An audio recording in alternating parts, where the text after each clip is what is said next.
자, 여러분들 안녕하십니까? 반갑습니다. 2021년 5월 7일 장마감 방송을 하도록 하겠습니다. 이번 한 주 여러분들 수고 많으셨습니다. 1년을 다 줘도 바꾸지 않는다는 5월인데 우리 LB도 5월 달엔 모든 역량을 발휘해서 좋은 성과를 내줬으면 합니다. 이번 주는 공매도가 시작이 됐습니다. 근데 이미 차트를 좀 보시면요. 코스닥을 좀 보셔도 이미 지난주부터는 어느 정도 좀 선반영된 감이 있었어요. 그리고 LB보다는 셀트가 좀 더 전형적인 차트인 것 같아서 잠시만 좀 살펴볼게요. 어찌되었건 지난주부터 이미 좀 선반영이 됐고요. 공매도는. 그리고 이번 주 월요일에 좀 크게 한 방 맞고 나름 반등해준 모습.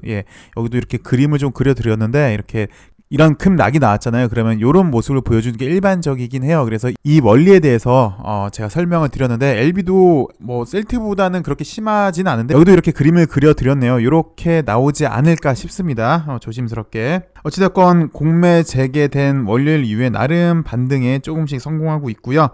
이렇게 급락 이후에는 이렇게 이런 모습이 나오지 않을까 예상이 되고, 어찌되었건 공매도는 계속 우리가 좀 감시를 해야 하지 않을까 싶습니다. 왜냐하면 계속해서 이제 사실 이 영상 들으시는 대부분 시청자들이 장기 투자시잖아요. 그리고 이미 오랫동안 또 들고 계셨는데 이제 LB가 좋은 성과를 내서 하나씩 이제 성과를 이룰 때마다 분명히 노이즈는 생길 수밖에 없고요. 아마 불법 공매도도 있을 것 같으니까 우리가 좀 잘 감시해야 할 것 같습니다. 어찌되었건 기술적으로만 좀 보시면요.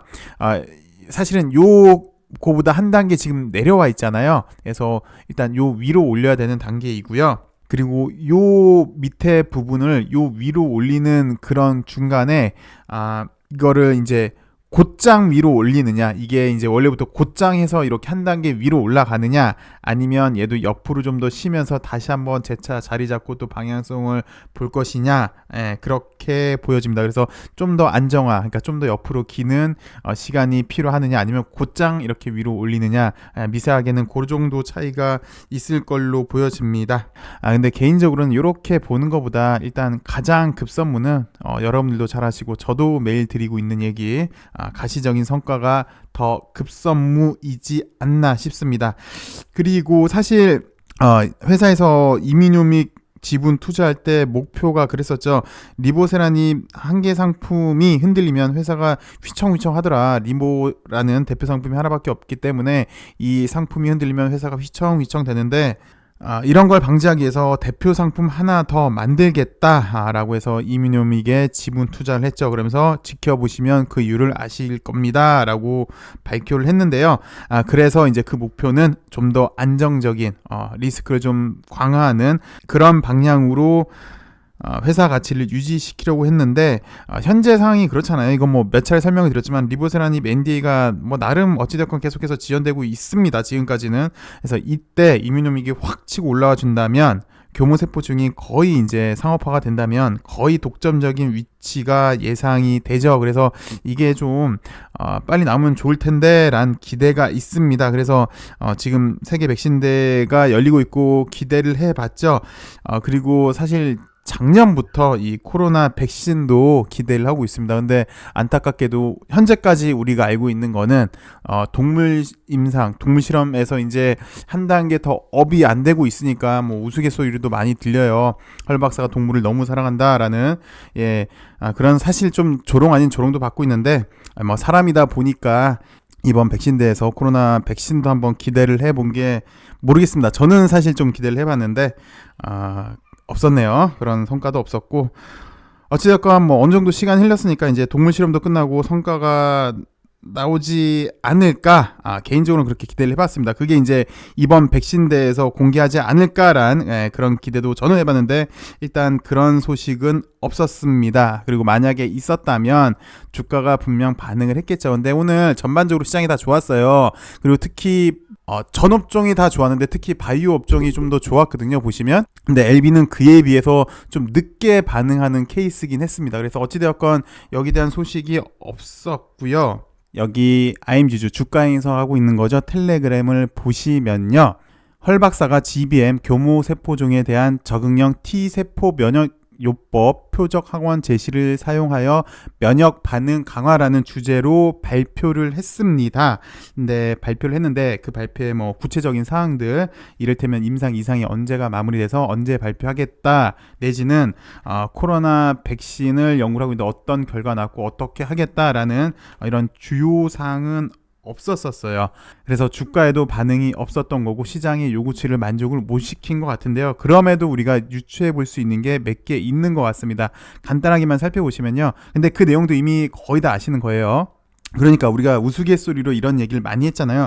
ITI-1000 이 약을 복용을 하고 워낙 오래 살아서 임상이 종료가 되지 않는다라고 우리가 우스갯소리로 그렇게 얘기를 했었는데, 여기 보시면 헐 박사 발표를 보면 현재 모집된 환자는 약 135명 정도이고 100여 명은 여전히 치료 중인데, 잘 아시다시피 2015년 6월경에 시작한 임상이니까 이미 만 6년이 지나가고 있죠. 이렇게 좀 보시면 되겠고, 아직까지 100여 명이 생존 치료 중이라면 60개월, 즉 5년 생존율 수치가 상당할 걸로 예상이 됩니다. 그래서 현재 글로벌 표준요법 테모달이죠. 테모달 같은 경우는 OS 중간값이 14.7인데 현재까지 이뮤노믹 OS 중간값은 44.1개월, 약 3배 정도 차이가 나죠.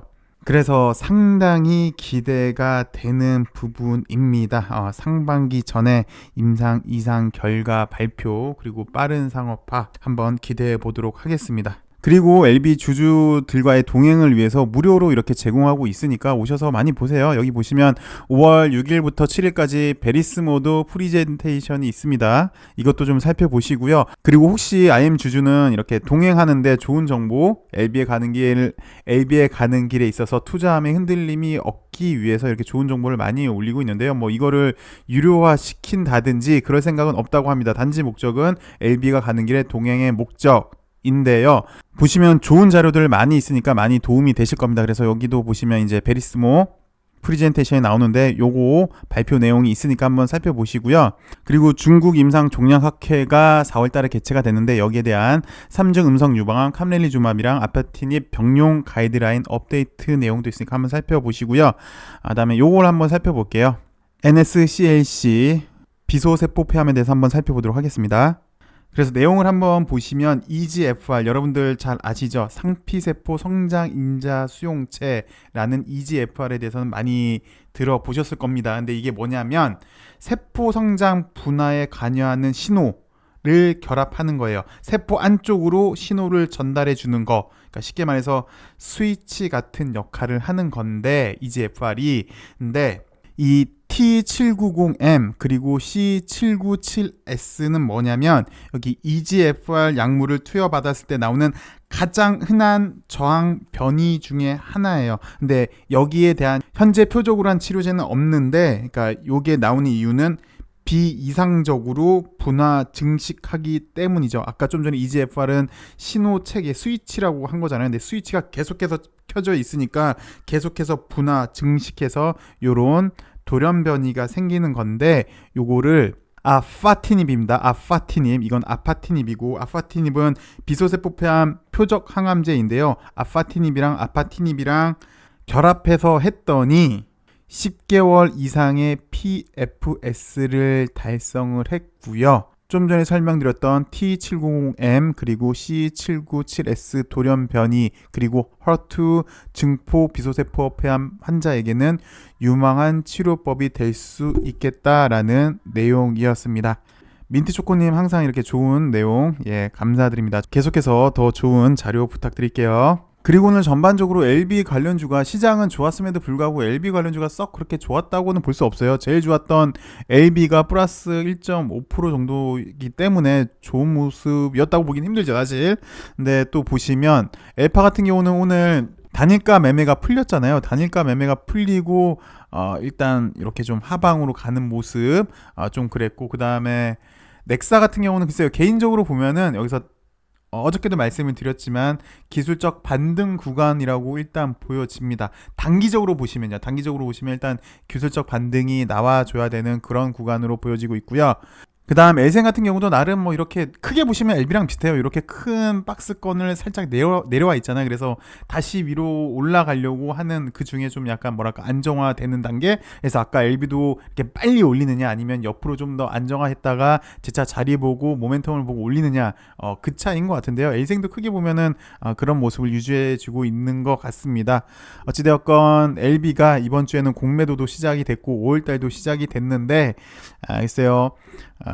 그 상반기 이전에 좀 좋은 성과들을 내주면 이제 좀 틀린 모습이 되지 않을까. 이제 상반기도 마무리되려면 약 이제 2달의 시간이 안 남았죠. 그동안 충분히 시간도 가졌을 거고 그동안 충분히 잘 준비를 했을 거라 생각이 듭니다. 이제 좋은 성과를 한번 기대해 보도록 하겠습니다. 시청해 주셔서 감사하고요. 행복한 주말 보내시기 바라겠습니다. 감사합니다. 그리고 내일 어버이날인데요. 우리 어머님, 아버님, 모든 아버님, 어머님들은 훌륭하십니다. 잘 키워주셔서 고맙습니다. 어머님, 아버님들이 늘 건강하길 우리 자식들은 기원합니다. 세상의 모든 아버지, 어머님들 사랑합니다. 행복한 주말 보내시고요. 저는 다음 주 월요일에 더 좋은 소식으로 찾아뵙도록 하겠습니다. 감사합니다.